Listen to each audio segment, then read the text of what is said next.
तो आज हम general value of theta, theta के व्यापक मान जो इक्वेशन से निकाले जाते हैं तो उसके बारे में पढ़ेंगे।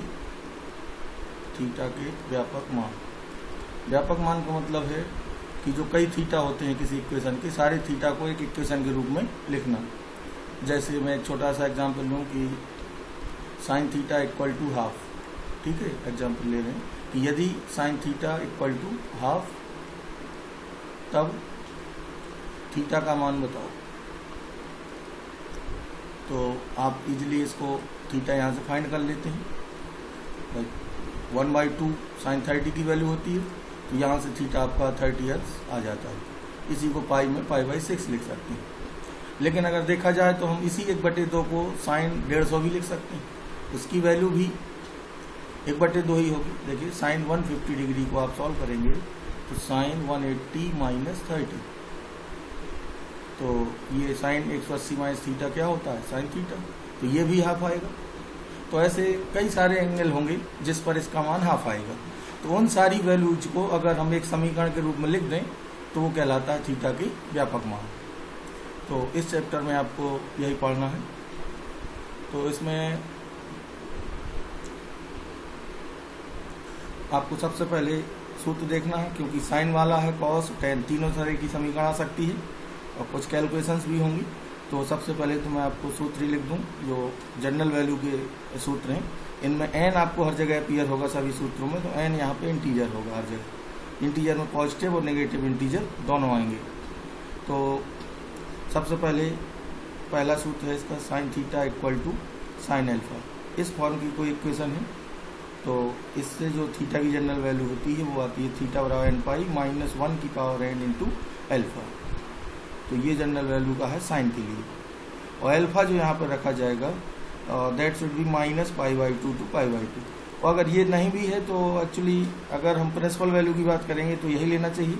अदरवाइज आप π/2 से बड़ा भी ले लेंगे तो चलेगा, क्योंकि कुछ क्वेश्चंस उस तरह भी NCERT में भी दिए गए हैं और आप कर सकते हैं।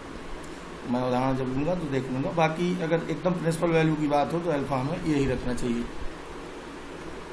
और दूसरा है कॉस के लिए, cos theta equal to cos alpha. तो इसके लिए थीटा इक्वल टू होता है 2n pi plus minus alpha. ये कॉस थीटा के लिए जनरल वैल्यू का फार्मूला हो जाएगा। और इसमें जो आपका एल्फा है वो 0 से पाई होता है। अब तीसरा आता है आपका टेन के लिए, यानी tan theta equal to tan alpha. तो इसके लिए होता है आपका थीटा बराबर n पाई प्लस एल्फा। ये टेन के लिए होगा, एल्फा भर आपको रखना होगा। तो यहाँ भी एल्फा वही होगा जो साइन में होता है। तो ये थीटा का टेन वाला हो गया। तो तीनों सूत्र आपके टेन थीटा और साइन थीटा कॉस थीटा के हो गए। अब एक सूत्र स्क्वायर वाला होता है, जब इक्वेशन में स्क्वायर दिया हो, जैसे sine square theta equal to 1/4। अब कहा जाए कि यदि साइन स्क्वायर थीटा बराबर 1/4 तो थीटा का व्यापक मान बताओ। तो ऐसे केस में आपको 1/4 को इस तरह तोड़ना होगा कि ये sine square theta equal to sine square alpha रूप का बन जाए। तो 1/2 को हम लिखेंगे पहले 1/2 का स्क्वायर, 1/4 को 1/2 का स्क्वायर लिखेंगे और ये साइन 30 का मान है, यानी π/6। तो साइन स्क्वायर π/6 लिख देंगे इसे। तो ये sine square theta equal to sine square alpha रूप का हो जाएगा। तो ये एक्चुअली तीनों के लिए एक ही सूत्र है स्क्वायर में। तो मैं तीनों को लिख देता हूँ सभी की फॉर्म, यानी sine square theta equal to sine square alpha, cos square theta equal to cos square alpha और tan square theta equal to tan square alpha. इन तीनों के लिए एक ही फॉर्मूला है और वो n pi plus minus alpha. Theta बराबर n पाई, यानी टेन वाले से थोड़ा सा डिफरेंस है, माइनस और आ जाता है इसमें, n पाई प्लस एल्फा। तो ये हो गया आपका स्क्वायर के लिए। कभी कभी 2 इक्वेशन दी जाती हैं, अगर 2 इक्वेशन गिवन है, वैसे इसके सवाल आपके में ज़्यादा नहीं है, फिर भी जैसे मैं एक एग्जांपल लेना चाहूँगा यहाँ कि यदि साइन थीटा बराबर 1/2 और इधर अगली लाइन में लिखता हूँ यहाँ, यानी 2 इक्वेशन दी हो कि साइन थीटा की वैल्यू कुछ दी हो और टेन थीटा भी दिया हो इस तरह। तो ऐसे केस में फिर हम इस तरह की इक्वेशन हो, दो इक्वेशन दे दे, कहे कि थीटा का व्यापक मान बताओ, तो ऐसे केस में आपको दोनों से थीटा निकालने होंगे, दोनों से एक थीटा आप फाइंड करेंगे दोनों इक्वेशन से, और जो वैल्यू कॉमन होगी उसको अल्फा मान लेंगे, और थीटा दोनों से दो दो निकालेंगे, तो दो दो निकालने के बाद एक वैल्यू जरूर कॉमन मिलेगी, तो उसको हम अल्फा ज्यूम कर लेंगे जो कॉमन मान होगा, और फिर उसको रख देंगे इस सूत्र में 2n पाई प्लस अल्फा में। ये कॉस जैसा है, बस यहाँ माइनस नहीं, तो यहाँ से भी निकल आएगा, और अलग अलग फार्मूला लगा के भी देख देंगे तो भी चलेगा, इसलिए इसकी बहुत ज़्यादा इंपॉर्टेंस नहीं है। तो ये हो गया आपका कॉस वाला। तो हम कुछ सवालों पर चलते हैं। व्यापक मान का मतलब है सारी वैल्यूज को n के रूप में लिखना।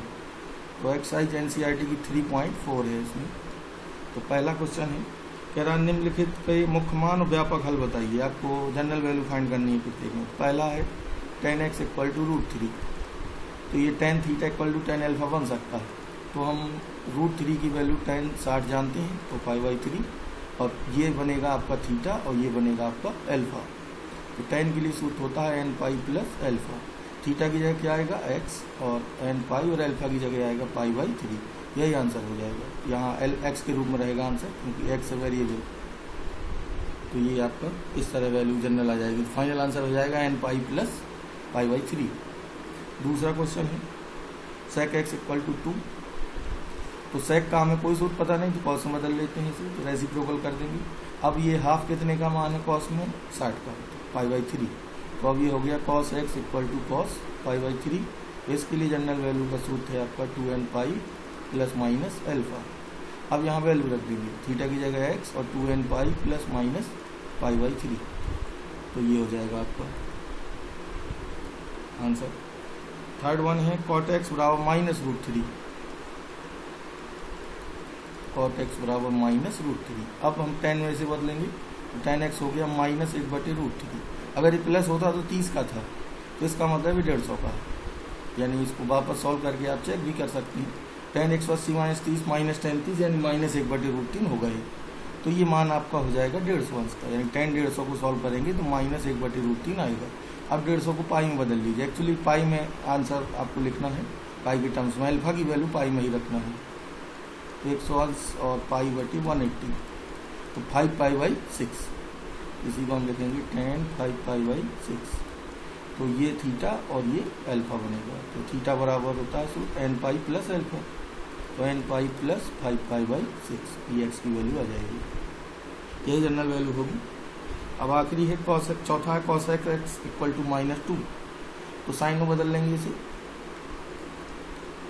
cos x = -2। तो यहाँ से हमें मिल जाएगा sin x = -½ तो साइन का -½ में हम दो प्रकार से मान निकाल सकते हैं। ये -½ लिखा है इधर। तो sin x = -1/2। 1/2 को हम दो प्रकार से लिख सकते हैं। देखिए, एक तो हम लिख सकते हैं sin -30, ये भी -1/2 आएगा, और एक लिख सकते हैं पाई प्लस 30 यानी π/6। दोनों को आप सॉल्व करेंगे तो ये भी -½ आएगा, ये भी -½ आएगा। ये पाई प्लस थीटा में माइनस मिलेगा। तो आप इसको लगाएंगे तो सूत्र साइन का ही n पाई -1 की पावर n × अल्फा। तो अल्फा की जगह एक बार आप रख सकते हैं -π/6, ये भी सही होगा। और आप ये रख देंगे 7π/6, तो ये भी सही होगा। ये 7π/6 आएगा। तो ये दोनों वैल्यू आप लिख सकते हैं, कोई भी लिख सकते हैं, कोई प्रॉब्लम नहीं है इसमें।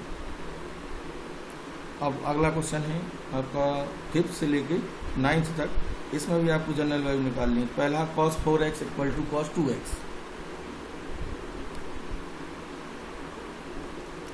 cos 4x = cos 2x। तो ये तो सीधा सीधा ये थीटा है और ये अल्फा है।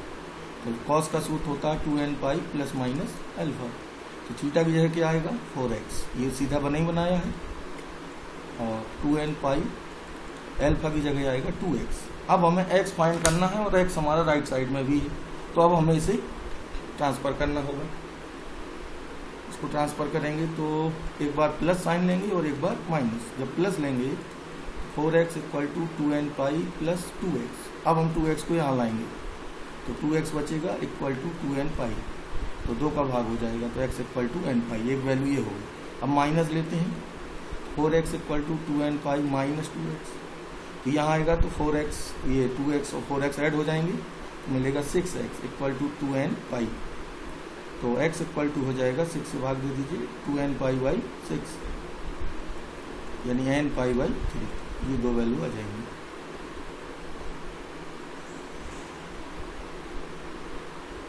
अब आपका सिक्स्थ में दिया है cos 3x plus cos x minus cos 2x equal to 0। इसके आंसर भी अलग अलग हो सकते हैं।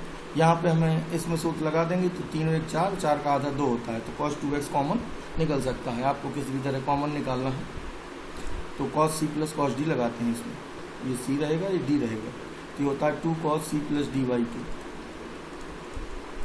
Into cos c minus d by 2 और माइनस cos 2x। तो 4x बाई 2 तो 2 cos 2x हो जाएगा, और ये होगा आपका cos x minus cos 2x।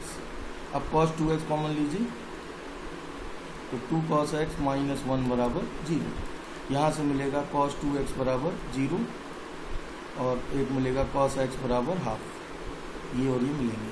अब दोनों से अलग अलग वैल्यू निकाल लेंगे।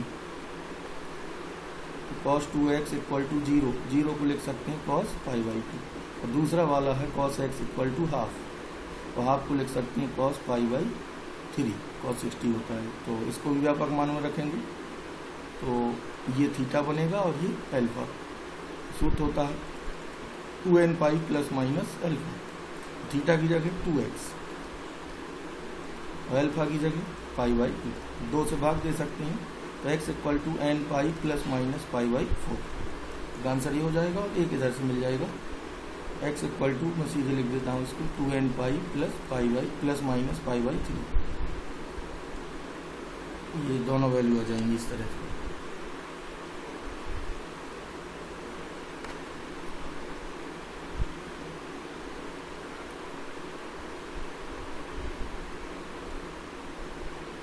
अब है आपका 7th, sin 2x plus cos x बराबर 0। sin 2x plus cos x equal to 0। तो इसमें sin 2x को ही तोड़ दें तो कॉमन हमें दिख रहा है इजली। अब cos x कॉमन आ जाएगा, ये बचेगा 2 sin x प्लस 1। यहाँ से दोनों अब 0 के इक्वल होंगे तो एक मिलेगा cos x 0 और एक मिलेगा sin x बराबर माइनस हाफ। तो ये पाई बाई 2 लिखेंगे इसे, तो ये आएगा x बराबर 2n पाई, कॉस वाला सूत्र लगाएंगे और अल्फा की जगह पाई बाई 2। और ये आपका आप कर चुके हैं अभी, साइन माइनस 30 या 7 पाई बाई 6 दोनों से हो जाएगा। तो x बराबर होगा n पाई माइनस 1 की power n into alpha, alpha मतलब 7 pi by 6।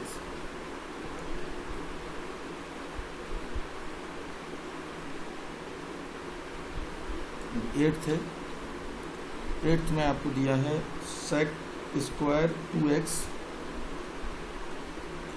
Equal to 1 minus tan 2x। तो sec स्क्वायर को लिख सकते हैं 1 प्लस tan स्क्वायर, ठीक है। तो 1 1 कैंसिल हो जाएगा सब्ट्रैक्ट होकर। अब इस tan 2x को यहाँ लाइए, tan 2x नहीं काटेंगे डायरेक्ट, क्योंकि x निकालना है तो x वाली चीज़ें आप नहीं काट सकती हैं। अब tan 2x कॉमन लेंगे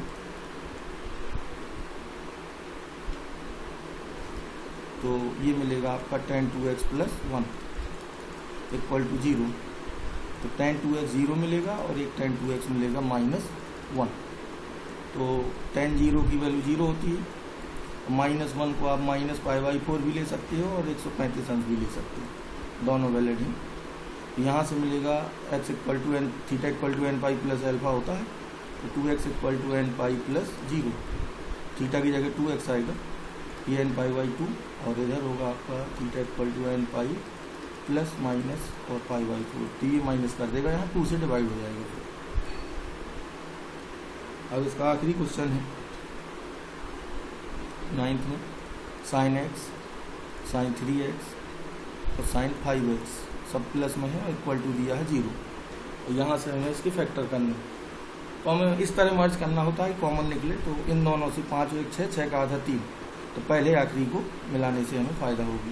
तो हम क्रम से इसको लिख लेते हैं। बड़े एंगल को पहले लिख लीजिए और जिनमें सूत्र लगाना है उनको साथ साथ लिख दीजिए।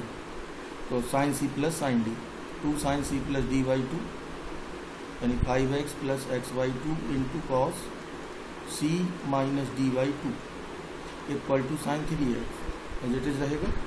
अब इसको सॉल्व करेंगे तो देखिए ये साइन 3x ही बनेगा, 6/2 आएगा, तो साइन 3x कॉमन लिया तो ये बचेगा 2 कॉस ये आपका 2x और प्लस 1, तो यहाँ से ये और ये अलग अलग जीरो होंगे, तो साइन 3x इक्वल टू 0 और इससे मिलेगा cos 2x equal to minus half.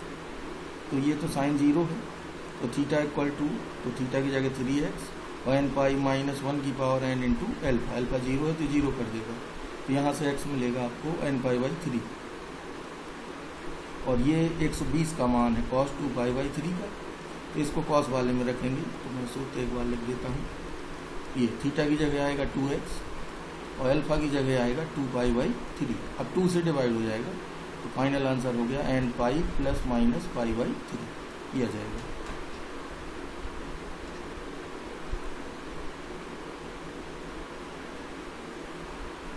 अब चलते हैं, विविध प्रश्नावली है इसकी।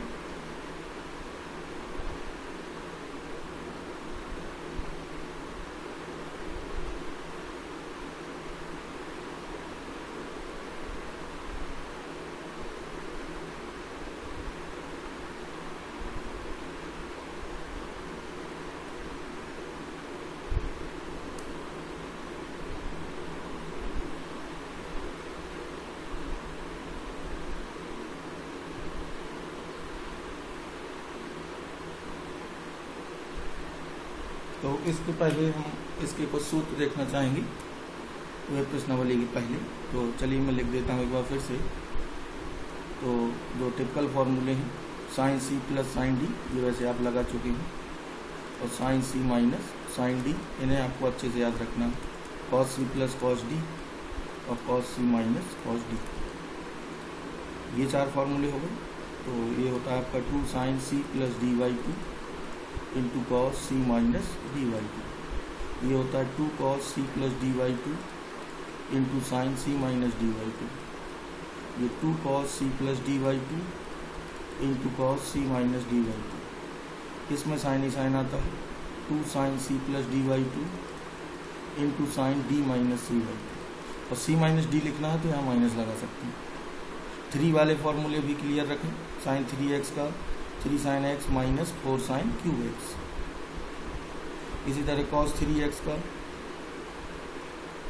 तो इससे उल्टा होता है, तो 4 cos cube x minus 3 cos x.